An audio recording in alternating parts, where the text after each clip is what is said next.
The new playoff rankings are out. They hate your team. Well, unless you're Oregon. You are Locked On College Football, Smothered and Covered, with your host, Barrett Sallee. Your one-stop shop for everything college football. Part of the Locked On Podcast Network. Your team every day. Hello, welcome. Thank you for making this your first listen every single day. Of course, it is Wednesday. We will break down last night's college football playoff rankings, and boy, there is a lot to get to. Also, some news about Shedeur Sanders and Travis Hunter might surprise you a little bit about what's going on and the fallout from Mack Brown's dismissal. What does it say about the sport in general? We have all of that in today's show, brought to you by FanDuel. Your first $5 bet, you win it, you get $150 in bonus bets guaranteed. That's right. Your first $5 bet, if you win it, you get $150 from FanDuel guaranteed. Go to FanDuel.com, America's #1 sportsbook. So if you're listening, you can look it up on X. If you're watching, you can see this fancy graphic right here. The playoff rankings came out. Nothing really surprising at the top. I mean, maybe Notre Dame 5 might surprise some of you because you're Notre Dame haters, but you shouldn't be. Notre Dame's pretty darn good. But what's interesting to me is that Tennessee jumped up from out of the bracket to 8th. SMU jumped from out of the bracket to 9th. Indiana falls to 10. Boise State 11. Now, here's where it gets interesting as well. We're going to talk about this. Clemson at 12, actually the first team out because Arizona State is in as the Big 12 champions. Alabama 13, but then Ole Miss and South Carolina. Got a Palmetto Bowl for the ages coming up, folks. Clemson 12, South Carolina 15. A lot could be on the line when those two get together this weekend. Another sneaky team, and we'll talk about this as well.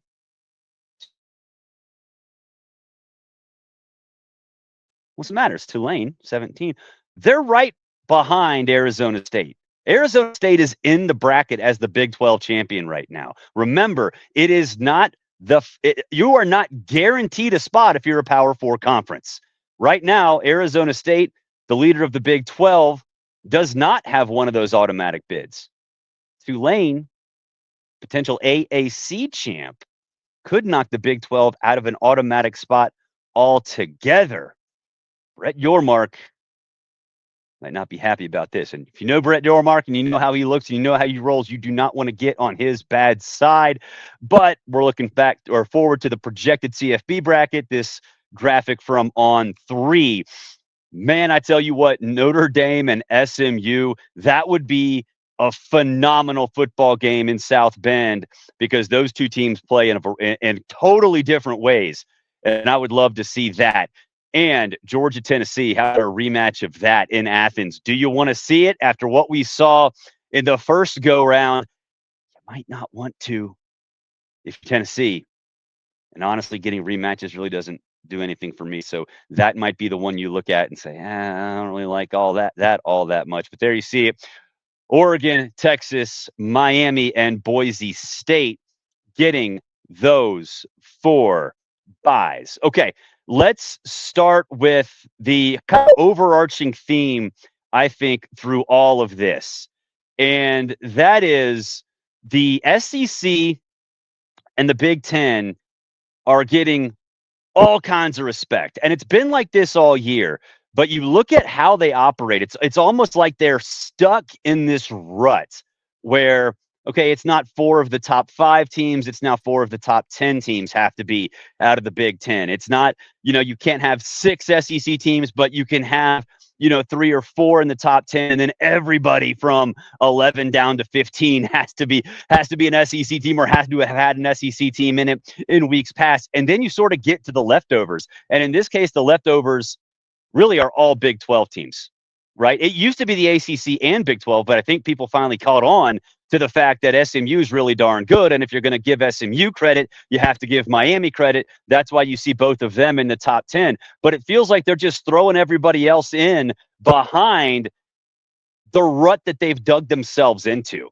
And goes back to something I've said a long time ago. Why do these rankings exist? These rankings exist so we can make these videos, so people can yell about it online, so we can all have conversations at the tailgate. That's why they exist. And if you're in the Big 12 right now, no matter what school you are, if you're in the Big 12 office, you are freaking out right now because there's nothing you can do.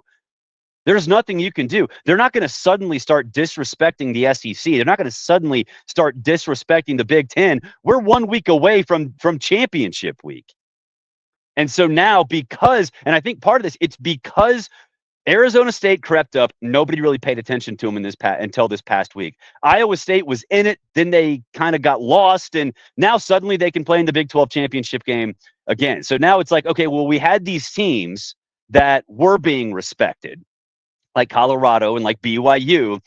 Well, suddenly they fall back and they have no clue what to do. The committee's like, I don't know what to do with these Big 12 teams.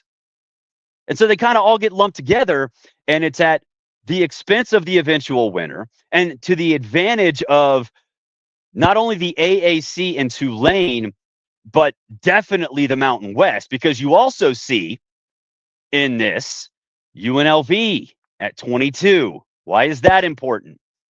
They're probably going to play Boise State in the Mountain West championship game. If UNLV is able to win that, a win over the number 11 team in the country might be enough to stay ahead of a Big 12 team, of a Big 12 champion. So there are a lot of variables right now. I mean, like you look at the top and nothing really jumps out all that much. I wanted to see where Indiana dropped. I mean, whatever, that's fine. But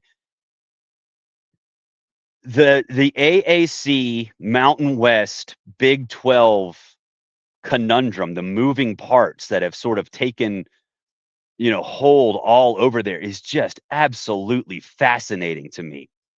And I think moving forward, that's one thing to look at. The style points matter, right? We hear this a lot in basketball, but style points matter if you're in those conferences now. There's not a doubt in my mind. If you give the committee something to look at now, late, they can be prisoners of the moment. And if you're a prisoner of the moment, you can put yourself in a position where you use paint thinner to get yourself out of the corner somehow. And you really shouldn't be out of the corner, but that is where the real intrigue is. Now, I think with the ACC in particular, the teams that are up there, Miami and SMU in the top 10. Look, with Clemson I think Clemson's in with the win over South Carolina. Honestly, if they don't go to the ACC championship game, that might be okay, because they might get in that large bid, even if they don't win the ACC championship, even if Miami gets in and Syracuse does not spring that upset. So now you're looking at, after all the SEC drama, now only really 3 teams probably have a legitimate chance, although we'll talk a little bit about that later. After all that, now the ACC is the beneficiary, right? Because you got to put somebody there. All these dominoes keep falling, yet Clemson keeps going about its business. SMU does SMU things. And now Miami, even if you don't think Miami's all that great, they've painted themselves and played themselves into a spot where one win and they're in, I think, no matter what. So my biggest thing now is what happens if SMU loses the ACC championship game. They're already there. Let's assume they win this weekend.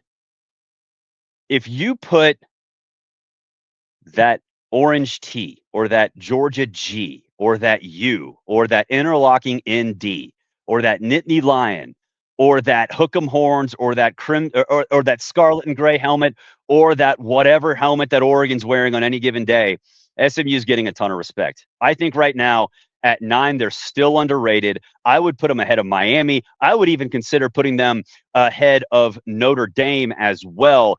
SMU's brand is not what it needs to be, but still it's carried them enough. Their success has carried them enough. If they lose that ACC championship game, I'm going to be furious if they fall out.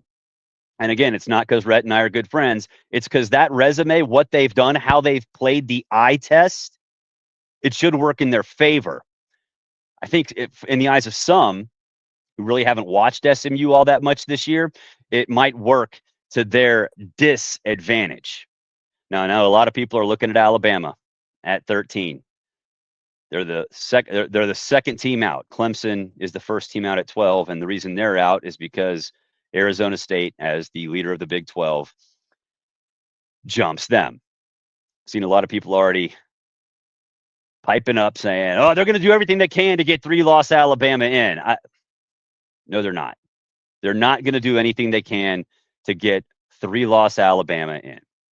The reason I say that is because even though Alabama holds a heads-up victory over South Carolina, if South Carolina beats Clemson, I think South Carolina will jump Alabama because they do say, and they have said, I'm not saying that this is part of their protocols because they change all the time, but being hot at the right time matters. And I think they will reward a South Carolina team that is, I think, one of the hottest teams in the country right now. So I might be wrong about that, but I wouldn't worry about Alabama if South Carolina is able to upset Clemson. I wouldn't worry about them moving up. Plus, we got a Big 12 champion back there lurking as well, and two of them might jump up. We also have the Tulane thing to start looking at as well as everything else back there on the back end. So I wouldn't worry about Alabama. I think the committee understands how bad they've looked lately, the lack of discipline, the lack of attention that they paid to Oklahoma. I don't care if they beat Auburn. I don't think that matters all that much. The Clemson-South Carolina winner is going to be in a good spot, especially obviously if it's South Carolina, because Clemson could still win the ACC championship and get in. So a lot of moving parts there. So we will take a break. We'll come back. We'll talk a little bit about the fallout from Mack Brown's retirement, because there's a lot to be said for what he meant to college football, but also where college football now stands without him. And it's maybe in a different place than you think. This is College Football Smothered and Covered. And of course, we are powered by the Locked On Podcast Network.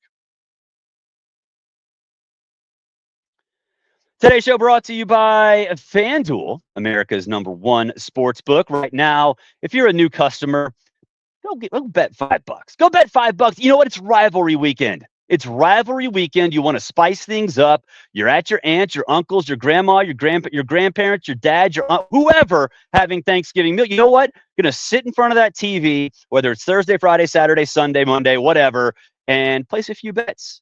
And if you've never done FanDuel, now's the time to do it, because your first $5 bet could net you a big windfall of cash if you win it, because they'll give you $150 in bonus bets guarantee if you just win that first $5 bet. The FanDuel Sports app gives you everything you need right there in one spot. When you get a hunch in the middle of a game, live betting is a big deal. Now, when you get that hunch, you can look on that page and you'll see live play-by-play stats, all of that stuff right where you place your bet, so you don't have to go anywhere else. Just visit FanDuel.com today. FanDuel.com today. They'll get you started with 150 bonus bucks if you win that first $5 bet. That's FanDuel.com. Never waste a hunch and make every moment more with FanDuel, an official sportsbook partner of the NFL.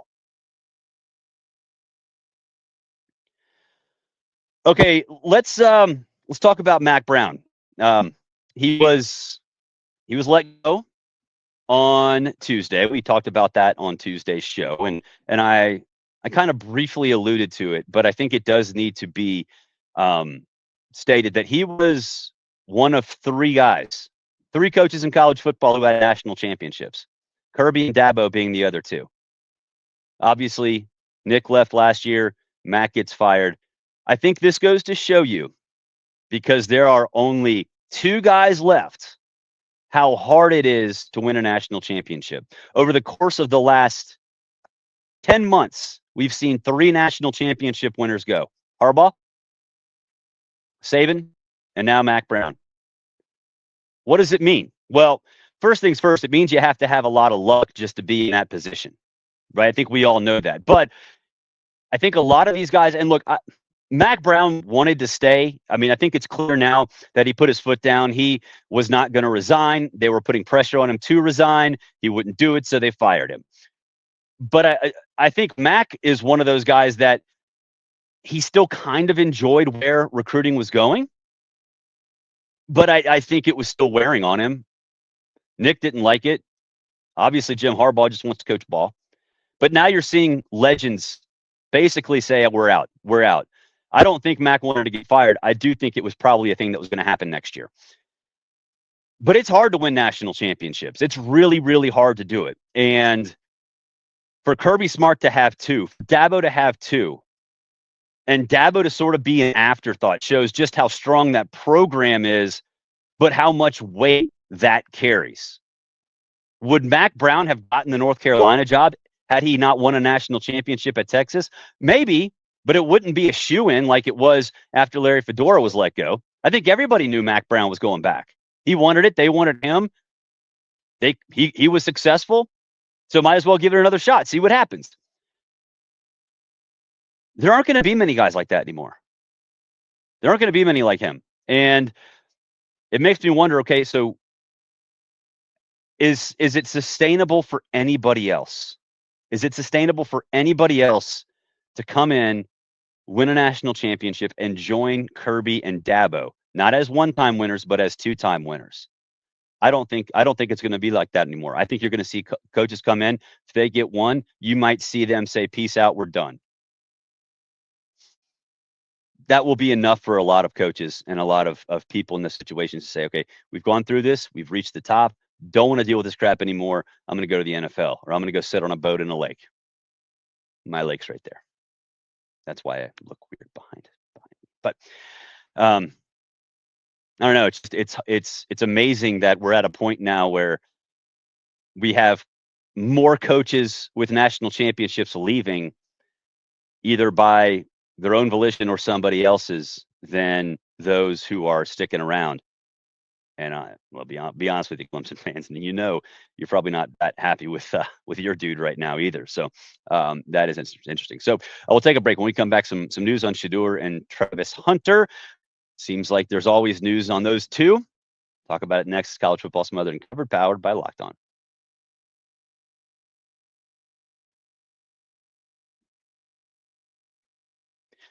All right, so we're getting toward the end of the season, and now we're starting to see some transfers. We saw some D2 guys and some FCS guys start to make some decisions, guys who might be able to jump up to the Power 5, Power 4 level, the FBS level, wherever. So we have a lot of stuff happening in our sport over the next 5 weeks. If you're not prepared for that windstorm, that violent tornado that's coming, be prepared, because in a week and a half, actually not even a week and a half, in 4 or 5 days, you're going to see transfers all over the place.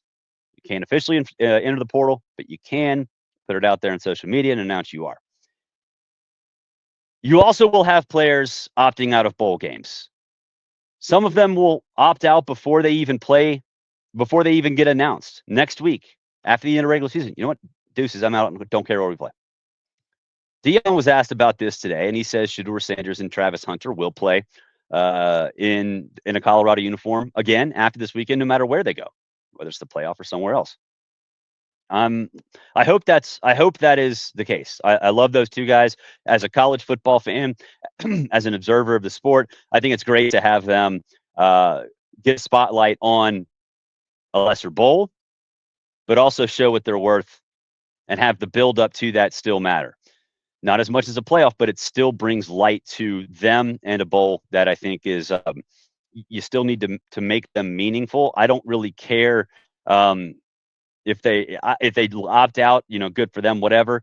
But it's good for the sport if they do decide to say, hey, you know what? It's worth it to go out there one more time with my boys. And again, I'm not going to hate them if they don't. But I think right now, Dion can't really legitimately entertain the answer to that question regardless, because they've still got a chance to make the Big 12 championship game, obviously still make the college football playoff if they win it. So there's still a lot of hands. So honestly, I'm a little bit surprised that the question was even asked, because that's the only answer Dion could legitimately give. I would love for somebody in the Colorado media to ask Travis Hunter or Shedeur Sanders that straight up, because the reaction might be priceless. The reaction might be absolutely priceless. But good for them. excited for the future of both of those guys at the next level, and we'll see if their mindset changes. Speaking of, we look back and see these rankings looking around. 25, Colorado still hanging around. One more look, though, at the projected playoff bracket before we pack things up here on a Wednesday morning. Let's just assume that we get some chalk. Georgia versus Oregon in the second round. I don't know what bowl that would be. I guess that would. Yeah, they played in the Rose Bowl, I believe. Man, that'd be fun.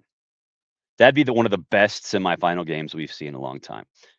Respond to the comments. Who would you like in that game? Would you like Georgia or would you like Oregon? Because for me personally, I don't think Oregon gets enough credit for what it's become, and that is a line of scrimmage team.